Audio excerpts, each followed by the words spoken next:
नमस्कार दोस्तों, स्वागत है आपका आपके अपने चैनल बॉलीवुड अनबॉक्सिंग में।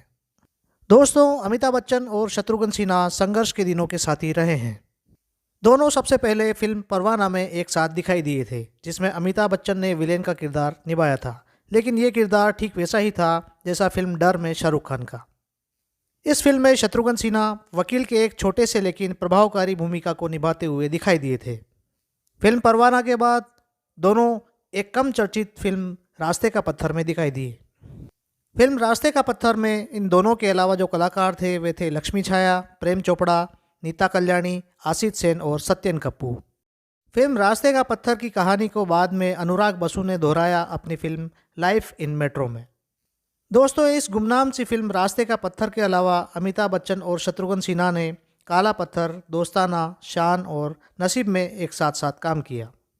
इन फिल्मों के बारे में खासियत यही रही कि हर बार शत्रुघ्न सिन्हा को अमिताभ बच्चन से ज़्यादा तालियां मिलती थी। इन फिल्मों की आउटडोर शूटिंग के दौरान भी लोग जब शत्रुघ्न सिन्हा को एक्टिंग करते हुए देखकर अमिताभ से ज़्यादा सीटियां बजाते तो अक्सर अमिताभ परेशान हो जाया करते थे। फिल्म काला पत्थर की शूटिंग के दौरान इसके चलते भी कई पंगे हुए। ये वाकया किसी और वीडियो में हम आपसे बताएंगे। लेकिन दोस्तों, आज हम बात करने वाले हैं फिल्म दोस्ताना के बारे में।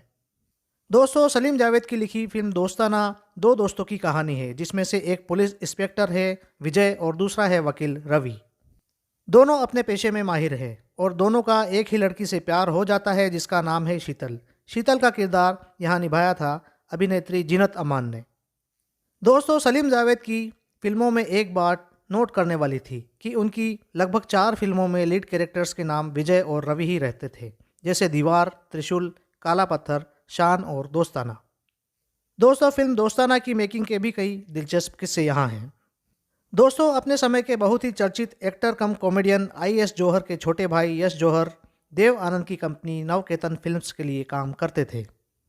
दोस्तों, जब देश में इमरजेंसी लगाई गई तब सदाबहार अभिनेता देव आनंद ने देश में इमरजेंसी के समय तात्कालिक प्रधानमंत्री के खिलाफ मोर्चा खोल दिया था और इस इमरजेंसी के विरोध में फिल्मी सितारों को लेकर देव आनंद ने खूब रैलियां भी की।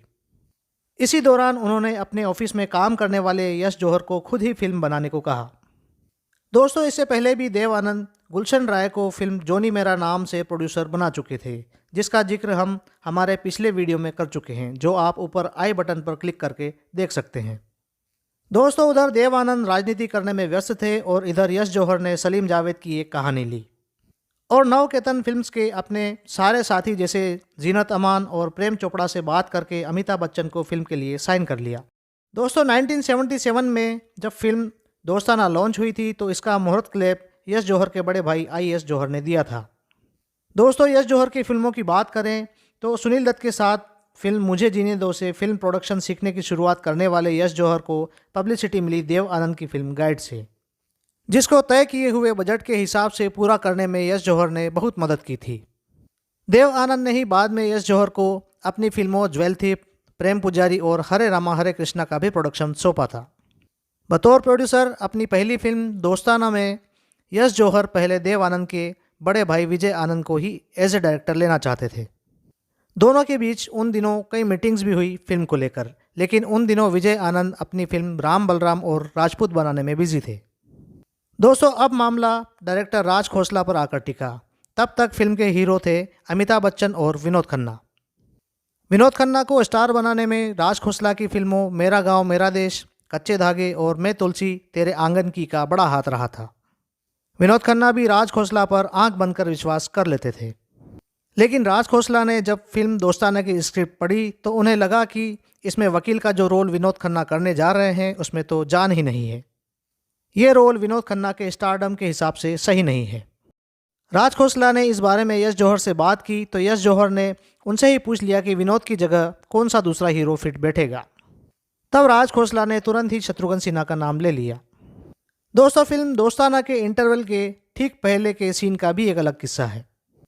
दोस्तों, ये इकलौता ऐसा सीन है अमिताभ बच्चन के करियर का जिसमें उन्हें किसी हीरो का थप्पड़ पड़ा हो, लेकिन पलट कर वह थप्पड़ मारने वाले पर हाथ नहीं उठाते हैं। अमिताभ बच्चन और शत्रुघ्न सिन्हा के बीच वैसे तो फिल्म दोस्ताना में कई दमदार सीन हैं। ये बात अगर किसी और ने कही होती तो मैं उसकी जबान खींच लेता। चले जाओ यहां से। ठीक है विजय, जा रहा हूं, मगर तुम्हारी तरह पीठ में छुरा भोंक के नहीं। डायरेक्टर राज खोसला को भले ही विनोद खन्ना इस रोल में फिट न लगे हों, लेकिन शत्रुघ्न सिन्हा के लिए जो सीन उन्होंने तैयार किए वे तारीफ काबिल थे। उस दिन आपको मेरा ख्याल नहीं आया था। उन पुरानी बातों को भूल जाओ रवि। कैसे भूल जाऊं शीतल, कैसे भूल जाऊं? पुरानी बातों के सिवा मेरी जिंदगी में रखा भी क्या है? दोस्तों, शत्रुघ्न सिन्हा की एक्टिंग को देखकर लोगों ने फिल्म देखकर खूब तालियां बजाई। दोस्तों, शत्रुघ्न सिन्हा के मेकअप मैन प्रसाद का इस फिल्म के दौरान निधन हो गया था और उसका अंतिम संस्कार करने के बाद से शत्रुघ्न सिन्हा शूटिंग पर ही नहीं जा रहे थे। यश जौहर ने एक दिन उन्हें फ़ोन करके पूछा कि महबूब स्टूडियो में लगा फिल्म का सेट हटाया जा रहा है और अमिताभ बच्चन की भी बस कुछ आखिरी डेट्स इस शेड्यूल के लिए बची है, तो अगर वह हाँ कर दे तो अगले दिन शूटिंग रखी जा सकती है। दोस्तों, शत्रुघ्न सिन्हा को हमेशा सेट पर देरी से आने की आदत थी और अमिताभ बच्चन को हमेशा वक्त पर पहुंचने की। उस दिन शूटिंग 2 बजे खत्म होनी थी और इसके बाद सेट तोड़ना था। शत्रुघ्न ठीक 1:30 बजे स्टूडियो में एंटर हुए। 10 मिनट में तैयार हुए। अपने डायलॉग की लाइन वह पहले से ही तैयार करके आए थे। राज खोसला से वे बोले कि टेक करते हैं। सब लोग परेशान कि न रिहर्सल न कोई लाइट मार्किंग, सीधे टेक। पर राज खोसला को भरोसा था। फिल्म के सबसे खास सीन को शत्रुघ्न सिन्हा ने 1 टेक में ही ओके कर दिया था। सब ने खूब तालियां बजाई। शत्रुघ्न सिन्हा ने इस सीन का एक और टेक देना चाहा। कैमरा ऑन भी हुआ, लेकिन अमिताभ बच्चन ने सीन के बीच में आकर उन्हें रोक दिया। वे शत्रुघ्न से गले मिले और बोले, लल्ला बस करते हैं, इससे बेहतर अब नहीं हो पाएगा। डॉक्टर विजय वर्मा बेकसूर हैं, बेगुनाह हैं और रमणीक लाल तिवारी के खून का इल्जाम मिस्टर विजय वर्मा पर सरासर गलत है, बेबुनियाद है, झूठ है। बाइज्जत रिहा करती है।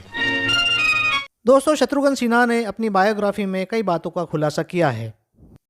वे ये भी बता चुके हैं कि अमिताभ बच्चन की फिल्मों में कैसे उन्हें ऐन वक्त पर इसलिए बाहर निकाल दिया जाता था क्योंकि अमिताभ उनकी मौजूदगी को अपने लिए खतरा मानते थे।